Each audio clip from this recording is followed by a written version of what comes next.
అందరికీ నమస్కారం అమ్మ.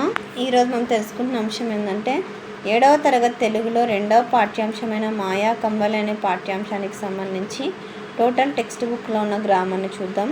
వీడియోలోకి వెళ్ళే ముందు ఇంకా మన ఛానల్ సబ్స్క్రైబ్ చేసుకుని వాళ్ళు దయచేసి సబ్స్క్రైబ్ చేసుకొని లైక్ చేసి షేర్ చేసి మీ ఫ్రెండ్స్కు రిలేటివ్స్ అందరికీ సబ్స్క్రైబ్ చేసుకోమని చెప్పండి.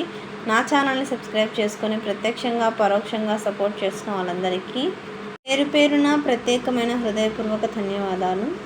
ఇంకా ఆలస్యం చేయకుండా వీడియోలోకి వెళ్ళిపోదాం. ఇక్కడ ఉన్న పదాలు కఠినమైన పదాలు, ఉక్తలేఖనానికి సంబంధించినవి. ఈ పదాన్ని మీరు బాగా ప్రాక్టీస్ చేసుకొని నేర్చుకోండి. ఇక్కడ క్రింది గద్యాన్ని చదివి ప్రశ్నలకు జవాబులు రాయండి అని ఇచ్చినారు.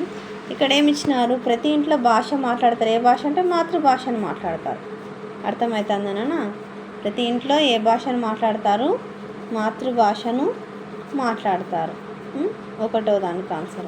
తర్వాత భాష అనేది నిత్యం ఏమవుతుందంటే ప్రవహిస్తూ ఉంటుంది. భాష నిత్యం ప్రవహించే స్రవంతి. ఇది రెండవ దానికి ఆన్సర్. తర్వాత భాషను ఏ నదితో పోల్చినారు? భాషను ఏ నదితో పోల్చినారు అంటే ఇక్కడ గోదావరి. తర్వాత క్రింది వచనాలలో మాటలు ఎవరన్నారు?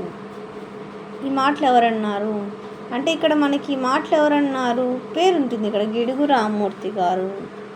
ఎవరు? గిడుగు రామ్మూర్తి గారు. గిడుగు రామ్మూర్తి గారు. తర్వాత వ్యక్తీకరణ సృజనాత్మకతకు సంబంధించిన ప్రశ్నలకు సమాధానాలు ఆల్రెడీ మన ఛానల్లో అప్లోడ్ చేస్తాను. దయచేసి ఇంకా సబ్స్క్రైబ్ చేసుకుని వాళ్ళు ఎవరైనా దయచేసి సబ్స్క్రైబ్ చేసుకోని మనస్ఫూర్తిగా కోరుకుంటున్నానమ్మా. మీరు సబ్స్క్రైబ్ చేసుకుంటే ఆ వీడియోస్ అన్నీ వస్తాయి. దయచేసి సబ్స్క్రైబ్ చేసుకుని వాళ్ళని దయచేసి సబ్స్క్రైబ్ చేసుకొని లైక్ చేసి షేర్ చేసి మీ ఫ్రెండ్స్కు రిలేటివ్స్ అందరికీ సబ్స్క్రైబ్ చేసుకోమని చెప్పండి. తర్వాత భాషాంశాలు. క్రింది గీత గీసిన పదాలకు అర్థాలను రాసి వాటితో సొంత వాక్యాన్ని రాయండి అన్నారు. ఇక్కడ యథేచ్ఛగా అంటే అర్థమైంది స్వేచ్ఛగా. యథేచ్ఛగా అంటే స్వేచ్ఛగా. తర్వాత చౌక అంటే తక్కువ ధర. ప్రభుత్వం తక్కువ ధరకి నాణ్యమైన సరుకులను ఇస్తుంది. తర్వాత అభ్యంతరం అంటే ఆటంకం. మంచి పనికి ఆటంకం కలిగించకూడదు. గొంగలి అంటే రగ్గు. శీతాకాలంలో రగ్గు చాలా అవసరం. క్రింది ప్రకృతి వికృతులను జతపరచండి.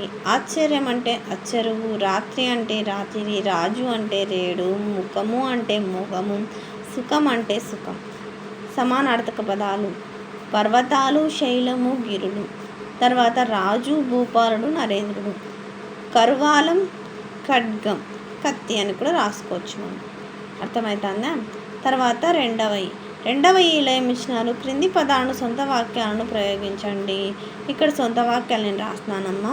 మళ్ళీ చెప్పుకుంటూ పోతే వీడియో లెంత్ అవుతుంది. అందుకోసం కేవలం అర్థాలు మాత్రం చెప్తాను. ఏకాగ్రత అంటే అవధానము. ప్రశాంతత అంటే శాంతం. తిరుగుముఖం అంటే వెనుకకు ప్రయాణం. ప్రలోభ పెట్టడం అంటే లంచం ఇచ్చి వశపరుచుకోవడం. తర్వాత శ్రేయస్సు అంటే మేలు. దురాశాపరులు అంటే చెడ్డదైన ఆశ కలవారు. కంట పడకుండా అంటే ఇతరులు గమనించకుండా. కచ్చిక పదాలు అంటే ఇవి ఇట్లా చదివినా ఒకటే అర్థం వస్తుంది, ఇట్లా చదివినా ఒకటే వస్తుంది. దీనిని ఏమంటా అంటే కచ్చిక పదాలు అని అంటారు. పులుపు ఇట్లా చదివినా ఒకటే, ఇట్లా చదివినా ఒకటే. వలువ ఇట్లా చదివినా ఒకటే, ఇట్లా చదివినా ఒకటే. ఇట్లా ఎటువైపు నుంచి చదివినా ఒకటే అర్థం వచ్చే పదాన్ని ఏమంటారంటే కచ్చిక పదాలు అని అంటారు. అర్థమవుతుందా? చింతకాయ రుచి పులుపు. శరీరానికి కప్పే వస్త్రానికి మరో పేరు వలువ. గాలి వెలుతురు కోసం ఇంటికి పెట్టేది కిచుక్కు. ఇది తీయడం అంటే నిద్రపోతున్నారని అర్థం. కునుకు. సముద్రపు ఆల్చిప్పలో ఉండేది ముత్యము. ఇలాంటి మరికొన్ని పదాలను సేకరించి రాయండి. వికటకవి, మహిమ, గరగ, గంగ, కలక, కచిక. వ్యాకరణాంశాలు. ఇక్కడ పోతన. క్రింది వాక్యాలను గమనించండి. ఇక్కడ క్రియ ముందు భాగంలో ఎవరు, ఏది అని ప్రశ్నిస్తే వచ్చే జవాబును గమనించండి. పాలు ఇచ్చే జంతువు ఏంది? ఆవు. భాగవతాన్ని ఎవరు రాశారు? పోతన. అన్నం ఎవరు తింటున్నారు? రాము. పుస్తకం ఎవరు తెచ్చారు? గీత. క్రింది వాక్యాలను చదవండి. కర్మను గుర్తించి గీత గీసిన పద పక్కన రాయండి. ఇక్కడ ప్రత్యేక కర్త అంటే అన్ని మెయిన్ ఎవరో వాళ్ళని కర్త అంటారు. విచ్చగాడు, విక్రముడు, చండీదత్తుడు, భటుడు. తర్వాత ఉత్వసంధి. ఉత్వసంధికి సంబంధించిన పదాలు గీత గీస్తున్నాను. దాన్ని విడదీసి మనం చేసుకోవాలి. మీరెవరు అంటే మీరు ప్లస్ ఎవరు, ఉకార వికల్ప సంధి. కొంచెమైనా కొంచెము ప్లస్ అయినా ఉకార వికల్ప సంధి. భావమేమి, భావము ప్లస్ ఏమి, ఉకార వికల్ప సంధి.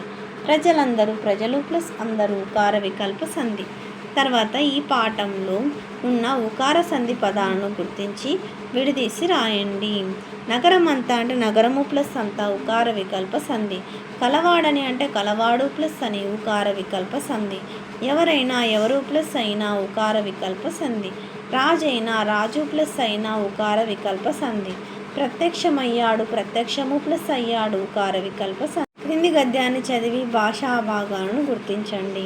ఇక్కడ నామవాచకం అంటే పేరుకు సంబంధించిన వాడు నామవాచకం. సంతోష్, శ్యామల, జంతు ప్రదర్శనశాల, మృగాలు, సింహం, పులి, రామచిలుక, కౌజుపిట్ట. సర్వనామం అంటే వారు, అక్కడ, అవి, దీనిని అంటే పోలుస్తున్నాం. క్రియ అంటే పనిని తెలిపేది, అర్థమవుతుంది. విశేషణం అంటే ప్రత్యేకత. తర్వాత అవ్యయం అంటే ఆశ్చర్యాన్ని ప్రత్యేకతను తెలిపే విషయం. ఆశ్చర్యం, అబ్బో, ఓ, అయ్యయ్యో. భాషా భాగాలు నామవాచకం, సర్వనామం, క్రియ, విశేషణం, అవ్యయాలు. ఇక్కడ భాషా భాగాలు ఎన్ని వచ్చినాయి? 5 వచ్చినాయి, అర్థమవుతుందా? నామవాచకం, సర్వనామం, క్రియ, అవ్యయం, విశేషణం. తర్వాత గ్రంథాలయంలో మీరు చదివిన 5 కథలను నీతిని క్రింది పట్టికలో రాయండి. మీరు స్క్రీన్ షాట్స్ తీసుకోండి. ఇక్కడ నీతి పద్యం ఇచ్చినారు, దానికి సంబంధించిన భావము. ఇంకా మన ఛానల్ సబ్స్క్రైబ్ చేసుకొని వాళ్ళని దయచేసి సబ్స్క్రైబ్ చేసుకొని లైక్ చేసి షేర్ చేసి మీ ఫ్రెండ్స్కు రిలేటివ్స్ అందరికీ సబ్స్క్రైబ్ చేసుకోమని చెప్పండి.